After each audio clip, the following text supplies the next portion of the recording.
तो बेटा what is meaning by the chemical kinetics? Chemical kinetics देखो, इसको पढ़ के देखेंगे तो भी हमें समझ में आ रहा होता है केमिकल काइनेटिक्स का मतलब क्या होता है। केमिकल कंपाउंड, केमिकल्स, काइनेटिक्स एक ग्रीक वर्ड है।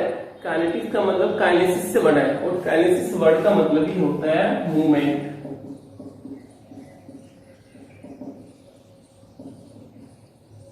मूवमेंट यानी कि केमिकल स्पीड की स्टडी जिस रिएक्शन में करते हैं, जिस केमिस्ट्री के अंदर करते हैं, वहां पे हम बात करेंगे।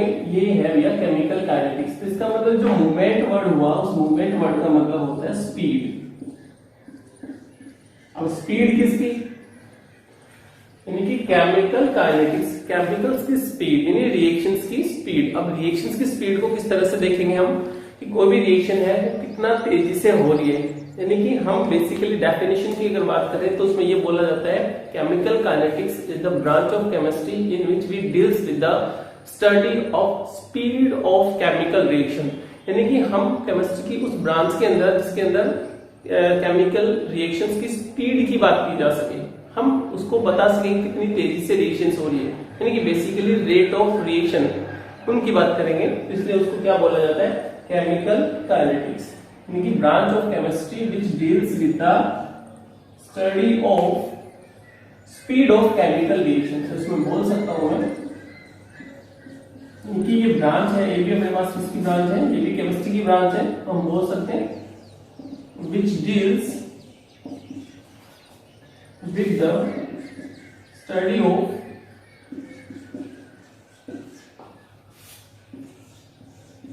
speed of chemical reaction। Chemistry की वो ब्रांच जिसके अंदर हम किसी केमिकल रिएक्शन की स्पीड की स्टडी कर सकें, इसी को क्या बोला जाता है भैया? केमिकल काइनेटिक्स बोला जाता है। अब केमिकल काइनेटिक्स में हम सिंपल सी बात करेंगे कि भैया स्पीड की बात करेंगे। स्पीड का मीनिंग क्या हुआ कि कौन सी रिएक्शन तेज हो रही है या कौन सी रिएक्शन स्लो हो रही है। इसका मतलब किसी भी केमिकल के अंदर बात करूं आर, यहाँ पे मैं कंसीडर करूंगा रिएक्टेंट्स और पी को मैं कंसीडर करूंगा प्रोडक्ट्स। यानी कि आर तो मेरे पास रिएक्टेंट्स हुआ और पी मेरे पास प्रोडक्ट हुआ। तो रिएक्टेंट और प्रोडक्ट यानी कि किसी भी रिएक्टेंट से अगर प्रोडक्ट का फॉर्मेशन हो रहा है तो प्रोडक्ट का जो फॉर्मेशन है वो कितना तेजी से हो रहा है, यानी कितनी स्पीड से हो रहा है। इसलिए उस बात को क्या बोला जाता है? Speed of the chemical reaction, that is known as chemical kinetics. यानी मूवमेंट वर्ड का मतलब भी क्या होता है? स्पीड से है। कौन सा रिएक्टेंट अगर प्रोडक्ट में चेंज होगा तो उसकी स्पीड क्या होगी। यानी कि मैं बात करूं तो इसका मतलब प्रोडक्ट बनने की रेट क्या होगी, रिएक्टेंट से प्रोडक्ट बनने की रेट को हम यहाँ पे मेजर कर रहे होते हैं, इसलिए हम इसको पढ़ते होते हैं केमिकल काइनेटिक्स के अंदर। नेक्स्ट अगर इसमें देखते हैं according to basis of the speed we classify 3 type of reactions: fast reactions, slow reactions and moderate rate of reactions. यानी कि जो भी मेरे पास रिएक्टेंट होगा उस रिएक्टेंट से अगर मुझे प्रोडक्ट चाहिए, यानी कि रिएक्टेंट से मुझे क्या चाहिए भैया? प्रोडक्ट। तो यहाँ पे जो प्रोडक्ट बनेगा वो प्रोडक्ट कितना तेजी से बनेगा, उसको डिसाइड करने के लिए कौन सा अपने को फैक्टर चाहिएगा? टाइम। यानी कि टाइम डिसाइड करेगा कि प्रोडक्ट स्लो बन रहा है या प्रोडक्ट फास्ट बन रहा है। इसलिए हम इस बात को रेट ऑफ रिएक्शंस के अंदर पढ़ते हैं। मींस क्लासिफिकेशन में देखिए, classification on the basis of speed of chemical reactions. यानी कि क्लासिफिकेशन किसका होगा? केमिकल रिएक्शंस का। इसके बेस पे होगा on the basis of speed. अगर स्पीड के बेस पे मैं क्लासिफाई करूं तो बेसिकली 3 तरह की रिएक्शंस हम पढ़ेंगे यहाँ पे। एक तो होगी सबसे पहले आयनिक रिएक्शंस, एक बिल्कुल स्लो रिएक्शंस होगी, मॉडरेट रेट की रिएक्शंस बोलेंगे जिसको, यानी कि वेरी फास्ट रिएक्शन होंगी, वेरी स्लो रिएक्शंस होंगी और मॉडरेट रेट की रिएक्शंस होंगी। यानी कि स्पीड को डिसाइड करने वाला फैक्टर कौन सा है? टी है, टाइम है। मींस कि प्रोडक्ट का फॉर्मेशन कितना तेजी से हो रहा है, इसलिए हम यहाँ पे बात करते हैं speed of the chemical reaction. उससे पहले देखिए very fast reaction. Reactions very fast reactions यानी कि कौन से रिएक्शंस हैं जो काफी तेजी से होंगी, तो इसमें एग्जांपल लिया आयनिक रिएक्शंस। आयनिक रिएक्शंस, ये जो आयनिक रिएक्शंस हैं ये काफी स्पीड से होती हैं, अभी डिस्कस करने वाले क्यों होती हैं। तो हमने सिर्फ एग्जांपल पढ़ा कि वेरी फास्ट रिएक्शंस कौन सी होंगी, जो आयनिक रिएक्शंस होती हैं। इसका मतलब ये बिल्कुल फ्रैक्शन ऑफ सेकंड्स के अंदर हो जाती हैं ये रिएक्शंस। अगर 10 to power 12 10 to power 16 seconds के अंदर बात करूं, यानी कि सेकंड के बाद जैसे 16 हिस्से में ही हो जाती है, विद इन द सेकंड ही हो जाती है, वो रिएक्शंस क्या हो जाती है, फास्ट रिएक्शंस होती है। और वो फास्ट रिएक्शंस भी कौन से होंगे अपने पास, आयनिक रिएक्शंस होंगी। कुछ आयनिक रिएक्शंस के एग्जांपल देखिए।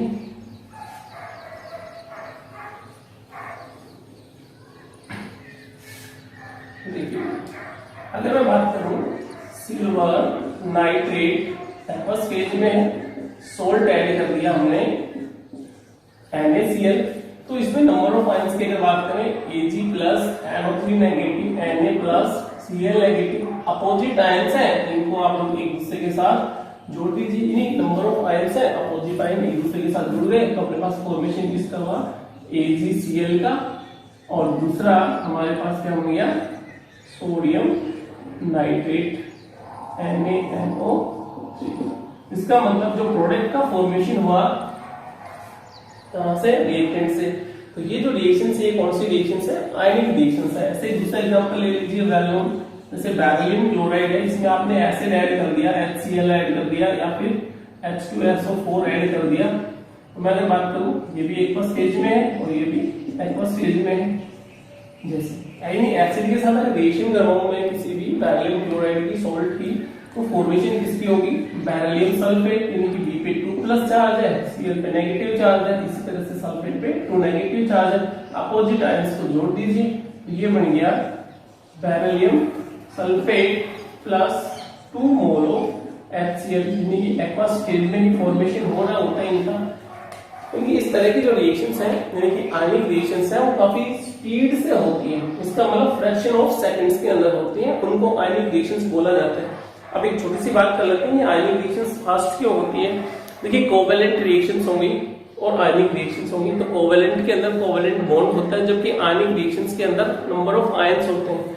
यहाँ पे बॉन्ड ब्रेकिंग और बॉन्ड फॉर्मेशन फिनोमिना नहीं होता। क्यों नहीं होता, क्योंकि नंबर ऑफ आयंस है, जैसे एक्वस मीडियम में अगर ऐड करेंगे और ऐड करते ही हमें क्या मिल जाता है भैया, नंबर ऑफ आयंस मिल जाते हैं।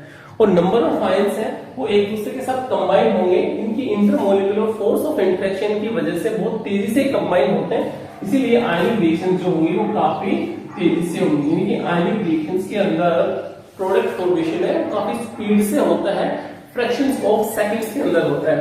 इसका ध्यान रखेंगे। इसका मतलब bond formation and bond breaking phenomena नहीं होता आयनिक रिएक्शंस के अंदर, इसलिए आयनिक रिएक्शंस क्या होती है, फास्ट होती है। ध्यान रखेंगे इस बात का।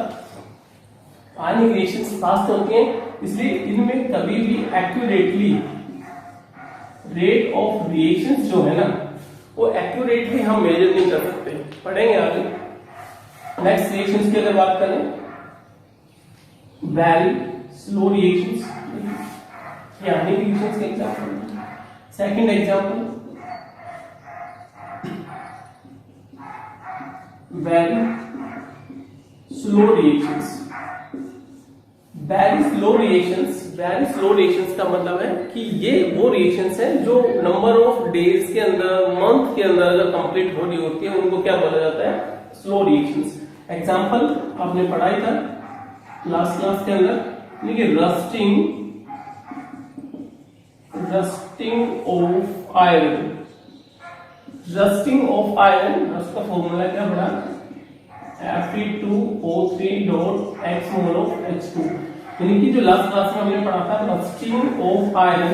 अब ऐसा तो है कि जो मेटल की रोड ली और मेटल की रोड में मॉर्निंग के अंदर घर से बाहर रख के गया और आके देखा तो शाम तक रस्ट लग गया, उस पर जंग लग गया, तो ऐसा प्रोसेस होता नहीं है। इसका मतलब रस्टिंग ऑफ आयरन या लोहे पे जंग लगना, ये एक प्रोसेस है जो महीनों में कंप्लीट होता है, यानी कि काफी स्लो रिएक्शंस होती है, बहुत धीरे धीरे रिएक्शंस होती है, इसलिए इसको क्या बोला जाता है, वेरी स्लो स्पीड की रिएक्शंस है। अब रस्टिंग ऑफ आयरन में छोटा सा रिएक्शंस में छोटा देख देता हूं यहाँ पे, यानी कि 4 mole of Fe2 plus 4 mole of water, ये कंबाइन होगा एयर की प्रेजेंस के अंदर और हमें क्या मिलता है भैया, हाइड्रेटेड Fe2O3 यानी फेरिक ऑक्साइड, और उसके साथ साथ मिल जाता है 8 मोल ऑफ H+ आयन, और ये फेरिक ऑक्साइड। अब बात करते हैं फेरिक ऑक्साइड की, तो फेरिक ऑक्साइड जो हमें मिलेगा कितने, 2 मोल कर दीजिए भैया, 4 बच्चे। Ferric oxide Fe2O3 dot x mole of water इसके साथ कंबाइन हो जाते हैं और ये बन जाता है Fe2O3 plus dot x mole of H2, और ये हो गया आपका प्लस, जो हमने लास्ट क्लास में भी डिस्कस किया था। बिल्कुल एक ही रिएक्शन से जो उसका रिजल्ट आता है हमारा, ध्यान रखेंगे इस बात का कि आयरन वाटर के कांटेक्ट में आएगा in the presence of air, तो फॉर्मेशन किसका हो रहा है, रस्ट का। और ये जो रस्ट है कभी एक दिन में स्टोर नहीं होगी, एक दिन में उस पर नहीं जमेगी, इसका rusting of iron number of days के अंदर कंप्लीट होती है और नंबर ऑफ डेज में कंप्लीट होती है, यानी कि वेरी स्लो रिएक्शंस है। इसलिए हम इसको क्या बोलते हैं कि भैया वेरी स्लो टाइप की रिएक्शंस होगी, दूसरी क्लास में दूसरी कैटेगरी में आती है। और थर्ड देखिए मॉडरेट रेट रिएक्शंस बोला जाता है,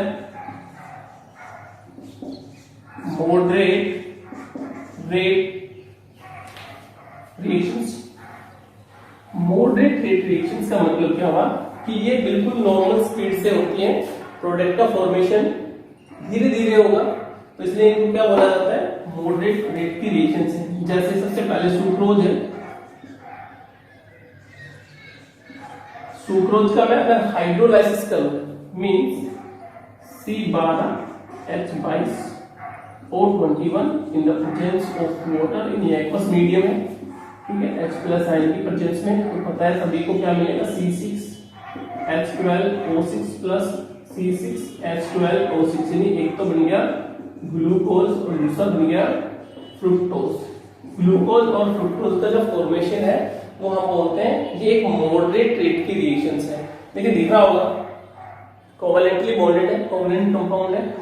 अगर मैं वाटर मॉलिक्यूल की बात करूं हाइड्रोजन पेरोक्साइड की, तो हाइड्रोजन पेरोक्साइड जब भी डिकम्पोज होगा तो water molecules plus half mole of O2 covalently bonded compound है, यानी कि यहाँ पर bond breaking and bond forming phenomena होता है। इसलिए ये जो रिएक्शंस है ना ये किसमें कैलकुलेट की जाती है, मॉडरेट रेट की रिएक्शंस के अंदर कैलकुलेट की जाती है। तो बेसिकली हमारे पास देखिए 3 तरह की रिएक्शंस की टाइप हुई, very fast reaction. Very fast reactions के अंदर फ्रैक्शंस ऑफ टाइम्स के अंदर अगर रिएक्शंस हो जाएगी यानी आयनिक रिएक्शंस, उनको हम बोलते हैं कि very fast reactions. Moderate rate की रिएक्शंस है जो बिल्कुल नॉर्मल स्पीड से होती हैं, नाइदर फास्ट नॉर स्लो, उनको मॉडरेट रेट की रिएक्शंस बोलते हैं। दोनों में अगर बात करें ये फास्ट रिएक्शंस क्यों होगी, इनके अंदर बॉन्ड ब्रेकिंग और बॉन्ड फॉर्मिंग फिनोमेना नहीं होता। लेकिन जब हम बात करते हैं कोवैलेंटली रिएक्शंस है मींस ये जो रिएक्शंस है नॉर्मल स्पीड से होती है, यहाँ पे बॉन्ड ब्रेकिंग और बॉन्ड फॉर्मिंग फिनोमेना होता है और रस्टिंग ऑफ आयरन ये नंबर ऑफ डेज के अंदर कंप्लीट हो रही है, इसलिए इसको क्या बोला जाता है भैया,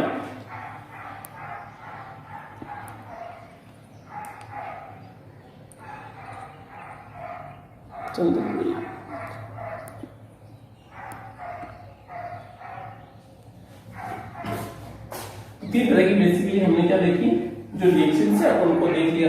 अब ये जो रिएक्शंस हैं इनमें वेरी फास्ट रिएक्शंस हैं और वेरी स्लो रिएक्शंस हैं। इनमें एग्जैक्टली रेट ऑफ रिएक्शंस को कैलकुलेट मेजर एक्यूरेट नहीं कर सकते, पढ़ेंगे उसको क्यों नहीं कर सकते, देखते हैं आगे चलिए।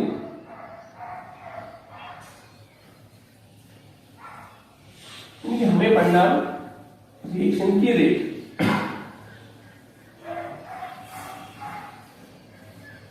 तो ये बेसिकली 3 तरह के हमारे पास रिएक्शंस थे।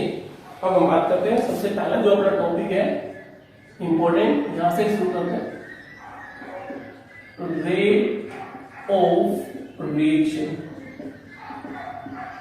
रेट ऑफ रिएक्शन देखिए भैया, रेट ऑफ रिएक्शन का मीनिंग क्या है, कोई भी रिएक्शन है वो किसकी रेट क्या होगी, यानी कि इस रिएक्शन में रिएक्टेंट से प्रोडक्ट के बनने की रेट क्या होगी। तो मैं अगर बात करूं मेरे पास रिएक्टेंट R है और प्रोडक्ट पी है, यानी कि रिएक्टेंट से अगर प्रोडक्ट बना तो उसमें जो फैक्टर है वो कौन सा होगा, टाइम।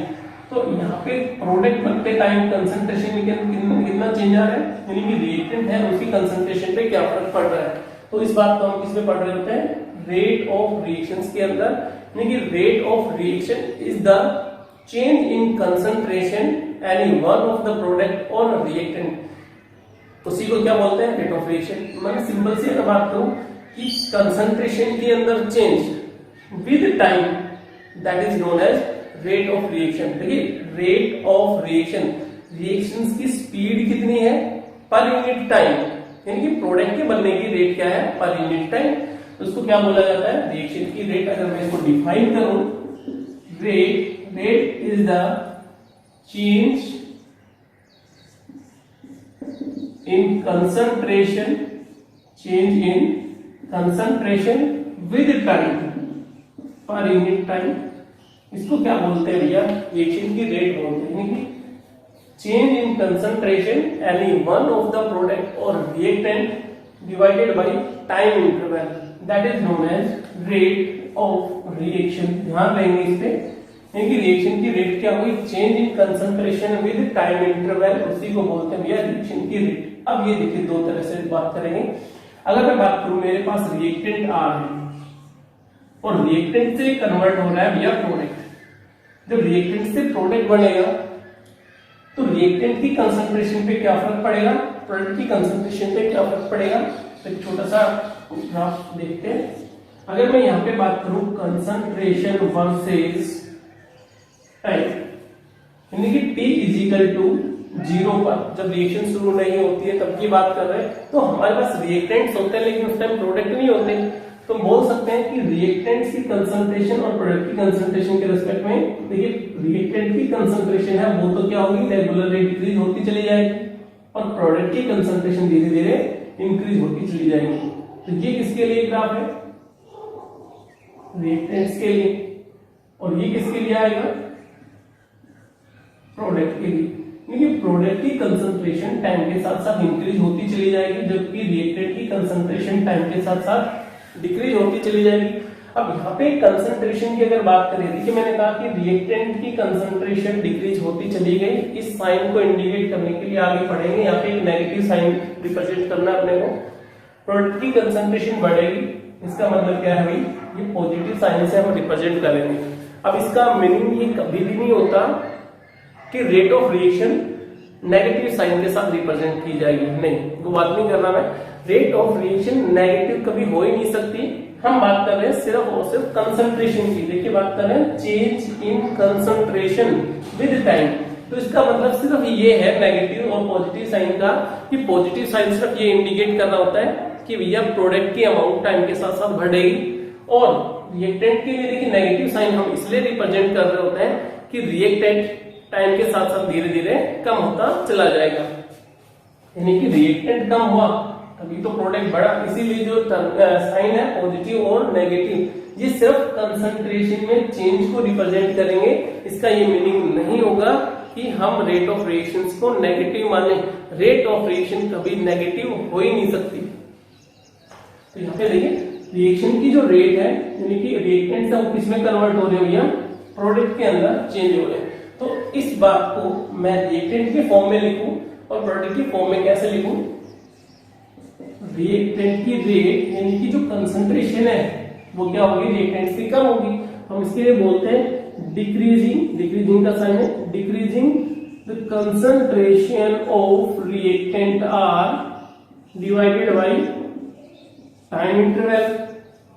किसकी फॉर्म में लिखा मैंने, रिएक्टेंट की फॉर्मेट में। दूसरा, अगर मैं प्रोडक्ट के लिए लिखूं तो रिएक्शन की जो रेट है वो increasing concentration of product P divided by time. देखो बिल्कुल बेसिक सा चल रहा है, कोई बहुत ज्यादा ऐसा नहीं कि ये समझ में नहीं आ रहा होगा। यहाँ पे कोशिश करेंगे थोड़ी सी बात समझाने की कि मैं बात कर रहा हूँ कि रेट ऑफ रिएक्शन। देखिए रेट ऑफ रिएक्शन में हम सिर्फ बात करेंगे change in concentration with time interval. अब इस बात को आप रिएक्टेंट के फॉर्म में इस तरह से रिप्रेजेंट कर सकते हैं, प्रोडक्ट की फॉर्म में इस तरह से रिप्रेजेंट कर सकते हैं, यानी कि रिएक्टेंट की कंसंट्रेशन कम होगी और प्रोडक्ट की कंसंट्रेशन बढ़ेगी। तो ये हमारे पास एक डेफिनेशन हुई जो कि हम पढ़ते हैं इसमें रिएक्शन की रेट के अंदर। तो हम बोल सकते हैं कि इस बात को या change in concentration with time interval, simple सी बात है, इसलिए इसको क्या बोल दिया गया, रेट ऑफ रिएक्शन बोल दिया गया। अब बात करें इसमें यूनिट क्या होगी, यूनिट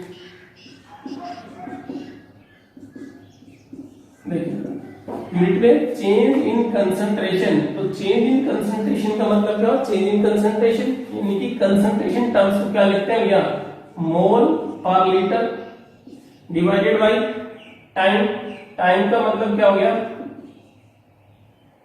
टाइम सेकंड्स के अंदर लेते हैं, तो इसकी पूरी यूनिट क्या बनती है, आपका आंसर क्या आएगा, मोल पर लीटर टाइम सेकंड इनवर्स में लिया जाता है। सो मोल पर लीटर पर second is the unit of rate. ध्यान रखेंगे रेट की जो यूनिट हो गई वो हमारे पास क्या होगी, मोल पर लीटर पर सेकंड। अब एग्जांपल से सोल्व करते हैं इस बात को, रेट ऑफ रिएक्शंस को।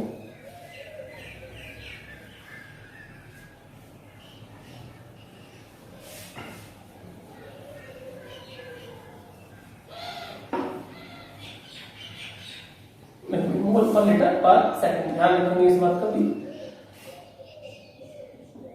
रिएक्शन की रेट आर से रिप्रेजेंट करेंगे, कंसंट्रेशन में चेंज, तो कंसंट्रेशन में चेंज जो मैंने आर लिया था, यानी कि कंसंट्रेशन में चेंज, लार्ज चेंज के लिए change in concentration divided by time interval. तो रिएक्टेंट की कंसंट्रेशन कम होगी, रिएक्टेंट कम होगा, इसलिए साइन क्या लगाएंगे, नेगेटिव। और अगर मैं इस बात को देखूं प्रोडक्ट की केस में, तो ये मिल जाएगा हमें del P divided by del T, यानी कि प्रोडक्ट के सेंस में तो हमें ये मिलता है, रिएक्टेंट के सेंस में ये मिलता है। अब देखिए डेल आर डेल पी, तो सिंपल सी बात करते हैं अभी यहाँ पे कि जब रेट की बात कर रहा था तो इसका मतलब change in concentration divided by time interval, लेकिन मैं रिएक्टेंट और प्रोडक्ट की फॉर्म में लिखूंगा तो मेरे पास रिएक्टेंट की कंसंट्रेशन देखिए कम होगी, इसलिए नेगेटिव टर्मिनल, नेगेटिव साइन, और जो प्रोडक्ट की कंसंट्रेशन है वो बढ़ेगी। तो इसी तरह से एक टर्म्स और दी जाती है एवरेज, यानी कि average rate of reaction. Average rate of reactions का मीनिंग वास्तव में यही है कि यहाँ पे जो प्रोडक्ट था और रिएक्टेंट था, तो रिएक्टेंट की कंसंट्रेशन कितनी होगी, यानी कि जो डेल आर आपका बढ़ेगा ना वो होगा R2 माइनस R1, और जहां पे देखो डेल पी है तो डेल पी का मतलब product P2 minus P1।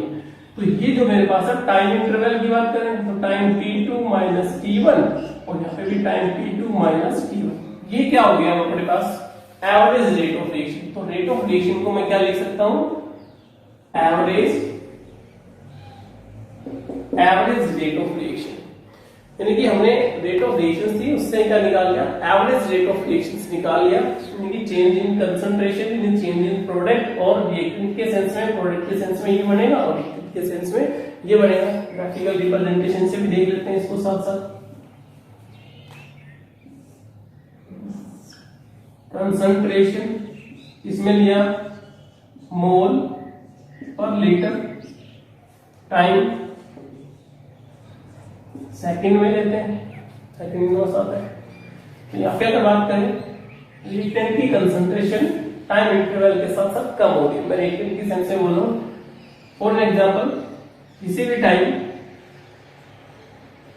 T1 बोले, T1 टाइम पर जो कंसंट्रेशन है वो कितनी होगी मेरे पास, देखिए स्लोप के अंदर कंसंट्रेशन x1 बोल दो, जैसे जैसे रिएक्शन आगे बढ़ेगी तो टाइम T2 बोल दो, कंसंट्रेशन देखिए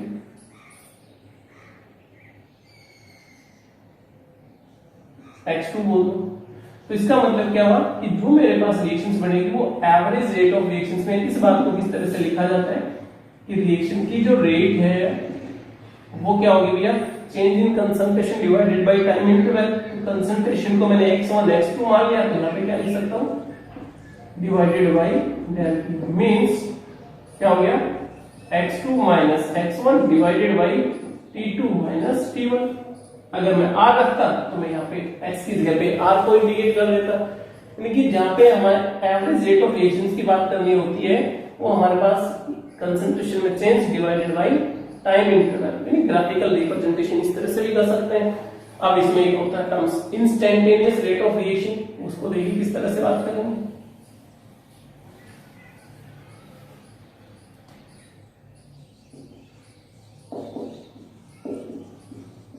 instantaneous rate of reaction, instantaneous rate of reaction, देखो बात की थी रिएक्शन की रेट, एवरेज रिएक्शन की रेट, और अब बात किसकी कर रहे हैं, इंस्टेंटेनियस रेट ऑफ रिएक्शन। तो इंस्टेंटेनियस रेट ऑफ रिएक्शन की अगर मैं बात करूं, ये तो हमारे पास एक एवरेज रेट ऑफ रिएक्शन थी। अब किसी भी टाइम पे कंसंट्रेशन में चेंज कितना हो रहा है वो अगर रिप्रेजेंट करना चाहो तो उस बात को किस तरह से लिखा जाता है, इंस्टेंटेनियस रिएक्शन की रेट, साइन चेंज हो गई, यहाँ पे डेल का वर्ड था उसकी जगह पे स्मॉल डी से रिप्रेजेंट करेंगे, स्मॉल डी यानी कि small R divided by small T, means instantaneous at any instant of time the change in concentration of any one of the reactant or product with the time interval that is known as, यानी कि time के साथ साथ जो change हो रहा है किसी भी टाइम पर कंसंट्रेशन में जितना चेंज हो गया, कितनी कंसंट्रेशन थी, उसको क्या बोला जाता है, इंस्टेंटेनियस रेट ऑफ रिएक्शंस बोला जाता है। मींस अगर मैं किसी भी टाइम पे बात करूं तो उस पे कंसंट्रेशन कितनी थी, that is known as instantaneous rate of reaction। यहाँ पे डेल लार्ज चेंज के लिए यूज करते हैं, देखो डेल साइन यूज कर रहा था मैं पहले, यानी कि लार्ज चेंज के लिए न्यूमेरिकल पॉइंट ऑफ व्यू से कोई फर्क नहीं पड़ेगा, और डी है ये स्मॉल चेंज के लिए यूज करेंगे, यानी कि डेल वर्ड यूज कब कर रहे हैं, लार्ज चेंज के लिए, और डी किसके लिए, इंस्टेंट ऑफ टाइम के लिए, स्मॉल चेंजेस है उसके लिए हम यूज करेंगे डी। ये टर्म बेसिकली चलेंगे इसके अंदर, डेल यूज कर सकते हैं, डी यूज कर सकते हैं। इंस्टेंट ऑफ टाइम की बात करेंगे तो डी का यूज कर लेते हैं, जब एवरेज की बात करते हैं नॉर्मली इसकी बात कर रहे होते हैं डेल साइन यूज कर लेते हैं। अब देखिए न्यूमेरिकल इस तरह से आपके धीरे धीरे बनते चले जाएंगे। इसमें एग्जांपल्स को सॉल्व करना सीखते भी हम। देखिए भी एग्जांपल्स, अगर मैं किसी भी प्रोडक्ट को डिकम्पोज करूं, फॉर एन एग्जांपल मेरे पास A प्लस बी है और इससे मिल रहा है C, तो ये तो मेरे पास हो गए रिएक्टेंट्स, और C मेरे पास बन गया product. A plus be converted into C, तो रेट ऑफ रिएक्शंस की फॉर्मेट में इसको कैसा लिखेंगे, मैं बोलूंगा इस रिएक्शन के लिए रिएक्शन की रेट बताइए। तो रेट का मतलब क्या हुआ, change in concentration with time interval. तो चेंज इन कंसंट्रेशन, इसकी कंसंट्रेशन में चेंज, A प्लस बी की कंसंट्रेशन में चेंज, तो इसका मतलब ये भी मेरे पास 1 मोल है, ये भी मेरे पास 1 मोल है, और ये भी 1 मोल बना। तो इसके लिए क्या लिखा जाएगा, चेंज इन कंसंट्रेशन, मैं डेल साइन के साथ लिख रहा हूं, यानी कि A की कंसंट्रेशन के अंदर change divided by time interval. दूसरा देखिए बी के रेस्पेक्ट में क्या लिखूंगा, change in concentration divided by time interval. C के रेस्पेक्ट में क्या लिखूंगा, change in concentration divided by time interval. ऐसा तो कोई दिक्कत नहीं, लेकिन देखिए रिएक्टेंट की कंसंट्रेशन टाइम के साथ साथ डिक्रीज होगी, मींस यहाँ पे साइन क्या लगाऊंगा, नेगेटिव, यहाँ पे साइन क्या लगाऊंगा, नेगेटिव। लेकिन प्रोडक्ट की कंसंट्रेशन टाइम के साथ साथ क्या होगी, इंक्रीज होगी, तो साइन कौन सा आएगा, पॉजिटिव। इनमें डिकम्पोज होने की रेट और इसके फॉर्मेशन की रेट यहाँ पे बराबर है, क्योंकि नंबर ऑफ मोल 1 है, ये भी 1 मोल है, ये भी 1 मोल है, ये भी 1 मोल ही बना। तो मैं बोल सकता हूँ क्या, 1 मोल अगर डिकम्पोज हो रहे हैं तो फॉर्मेशन किसका हो रहा है, सी प्रोडक्ट का हो रहा है। तो बोलता हूँ इनकी रिएक्शन की रेट इक्वल है, इसलिए मैंने अभी साइन क्या कर लिया भैया, बराबर का साइन यूज कर लिया, इक्वल टू का साइन यूज कर लिया। इसको रिप्रेजेंट इस तरह से करेंगे, बिल्कुल ये बात समझ लीजिए।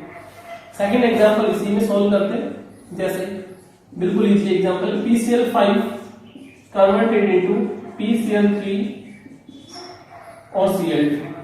PCl5 का डिकम्पोज हुआ, इसलिए PCl3 प्लस Cl2 बना।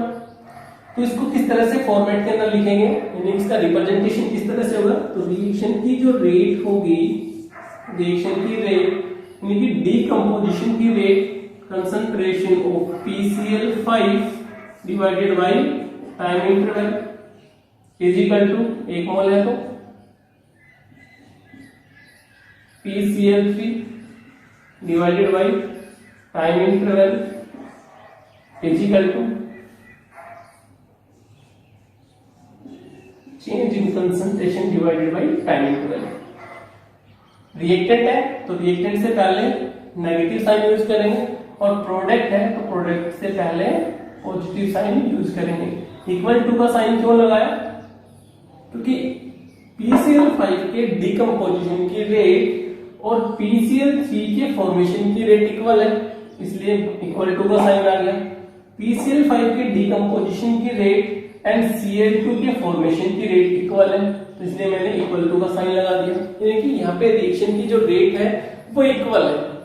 अब यहाँ पे साइन की बात समझ में आ गई होगी, देखिए पॉजिटिव और नेगेटिव, ये नेगेटिव साइन सिर्फ इसलिए लगा रहे होते हैं कि यहाँ पर चेंज इन कंसंट्रेशन है वो रिएक्टेंट के सेंस में है, यानी कि रिएक्टेंट की अमाउंट कम होती चली जाएगी, तो इसलिए हम क्या बोलते हैं भैया, इसको नेगेटिव टर्मिनल यानी नेगेटिव साइन से रिप्रेजेंट करेंगे। लेकिन कंसंट्रेशन प्रोडक्ट की बढ़ती हुई चली जाएगी तो यहाँ पे पॉजिटिव साइन को रिप्रेजेंट करेंगे। देखिए नेगेटिव साइन कभी भी हमें ये इंडिकेट नहीं करेगा कि रेट ऑफ रिएक्शन नेगेटिव है, कि रेट ऑफ रिएक्शन नेगेटिव तो हो ही नहीं सकती कभी भी, तो सिर्फ और सिर्फ साइन का यूज इसलिए कर रहे हैं कि कंसंट्रेशन टाइम के साथ साथ कम होती चली जा रही है। और प्रोडक्ट में पॉजिटिव साइन का इसलिए यूज किया जाता है कि प्रोडक्ट की अमाउंट धीरे धीरे बढ़ती हुई चले जाते हैं टाइम के साथ साथ। तो इस तरह से एक रिप्रेजेंटेशन हुआ, ठीक है। इस बात को देखिए, इसको तो बोला जाता है रेट ऑफ डिकम्पोजिशन, डिकम्पोजिशन की रेट, रेट ऑफ फॉर्मेशन, यानी कि फॉर्मेशन को इस तरह से रिप्रेजेंट करेंगे। एक एग्जांपल और सॉल्व करके देखते हैं।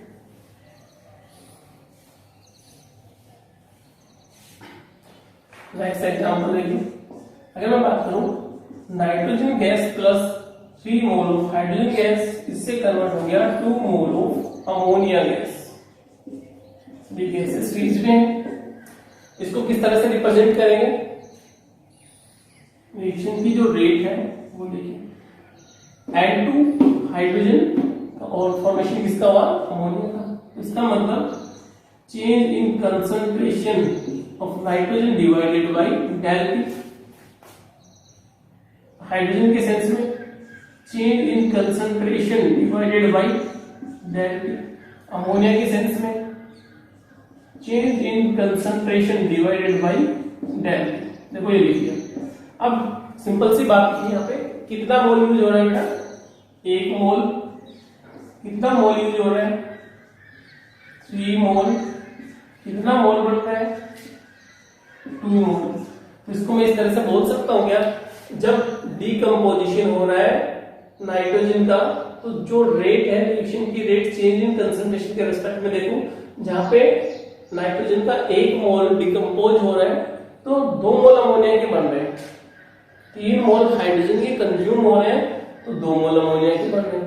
तो इसका मतलब है इनकी रिएक्शन की जो रेट है उसको इक्वल करने के लिए हमें क्या करना पड़ेगा, तो इसका कोफिशिएंट अपने पास 1 है तो इसको सिंपली लिख सकते हैं 1/1। हाइड्रोजन के लिए कोफिशिएंट 3 है तो रेट को इक्वल करने के लिए इसको 1/3, 2 लिखा हुआ है तो इसको ऐसा लिखेंगे 1/2। इसका मतलब रिएक्शन की रेट इक्वल हो जाएगी, तो इसलिए अब इक्वल हुई है रिएक्शन की रेट। रिएक्टेंट की कंसंट्रेशन कम हो गई, नेगेटिव साइन और यहाँ क्या किया भैया, पॉजिटिव साइन। इसका मतलब ये जो कोफिशिएंट है ना किसी केमिकल बैलेंस रिएक्शन के, उनका जरूर ध्यान रखेंगे। तो हमें क्या करना पड़ता है कि अब इन रिएक्शंस की रेट को इक्वल करना पड़ेगा, उसके लिए हमने इसको इस तरह से रिप्रेजेंट कर दिया 1/2। तो इसका मतलब क्या हुआ कि भैया नाइट्रोजन के फॉर्मेशन की रेट अब अमोनिया के फॉर्मेशन, नाइट्रोजन की डिकम्पोजिशन होने की रेट अमोनिया के फॉर्मेशन की रेट के बराबर होगी। नाइट्रोजन यहाँ पर हाइड्रोजन देखें, हाइड्रोजन के डिकम्पोजिशन होने की रेट अब इसके बराबर होगी, अमोनिया के फॉर्मेशन के बराबर होगी। यानी कि इस तरह से जो कोफिशिएंट आपको दिए जाएंगे किसी भी बैलेंस इक्वेशन में, तो उनको इस तरह से आप लोग लिखेंगे ताकि रिएक्शन की रेट क्या हो जाए, इक्वल हो जाए। ये जो पार्ट बनेगा यही इंपॉर्टेंट है और ये किसमें यूज करते हैं, न्यूमेरिकल्स के लिए यूज करेंगे। ध्यान रखेंगे। और एग्जाम्पल सोल्व करते हैं आज, आपको एक छोटा सा न्यूमेरिकल वाला क्वेश्चन शुरू हो जाएगा। देखिए अगर मैं 2 मोल ऑफ N2O5 इसका डिकम्पोज करवा लूं 4 mole of NO2 plus O2, तो इसका रिप्रेजेंटेशन किस तरह से लिखेंगे रिएक्शन के रेट में। तो रिएक्शन की जो रेट है वो किस तरह से लिखी जाएगी, -1/2 change in concentration N2O5 divided by time interval बन रहा है, इक्वल करना है 1/4 प्लस साइन के साथ change in concentration of NO2 divided by delta. और ऑक्सीजन के केस में किस तरह से लिखेंगे, इक्वल टू, ये हम देखेंगे प्लस, एक ही मोल है यहाँ पे तो कोई जरूरत ही नहीं पड़ेगी, O2 डिवाइडेड बाई डेल्टा। देखिए ये जो फॉर्मेशन हुआ, अब ये देखें